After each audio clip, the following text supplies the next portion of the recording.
রাসূলুল্লাহ সাল্লাল্লাহু আলাইহি ওয়াসাল্লাম বলেছেন, তিন ব্যক্তির গুনাহ কখনো লেখা হয় না।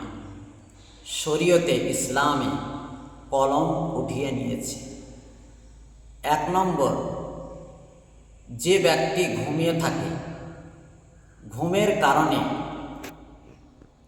সে ব্যক্তি তার কোনো গুনাহ লেখা হয় না তার আমলনামায়। ঘুমিয়েই আছে, অর্থাৎ তাকে কেউ জাগাবার মতো কেউ নেই, অর্থাৎ সে ঘুম থেকে জাগার মতো তার সুযোগ হলো না।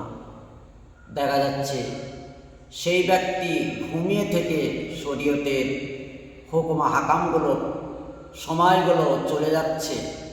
যেমন একটি ব্যক্তি জোহরের পূর্বে ঘুমিয়ে গিয়েছে, তাকে জাগাবার মতো কেউ নেই এবং সে চেতন পেল না এবং জোহরের নামাজ সে পড়তে পারল না। সেই জন্য তার ঘুমের কারণে তার কোনো গুনাহ হবে না। তার ইসলামের শরীয়তে কলম উঠিয়ে নিয়েছে ঘুমন্ত ব্যক্তির জন্য। ঠিক অনুরূপভাবে 2 নম্বর ব্যক্তি হচ্ছে সেই শিশু বাচ্চা, অতক্ষণ পর্যন্ত যতক্ষণ পর্যন্ত তারা সাবালেগ হয়নি, অর্থাৎ বালেগ হয়নি, তারা যত গুনার কাজ করুক না কেন, যেগুলো শরীয়ত যে কাজগুলো নিষেধ করেছে সে কাজগুলো তারা যদি করে তাহলে তাদের গুনাহ আমলনামায় লেখা হবে না। আর 3 নম্বর হচ্ছে ওই ব্যক্তি যারা পাগল,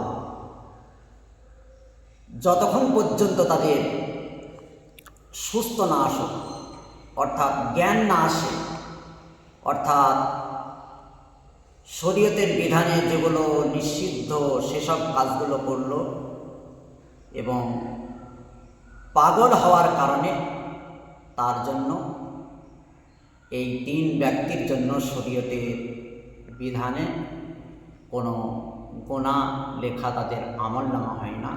ইসলাম এই 3 ব্যক্তির জন্য কলম উঠিয়ে নিয়েছে।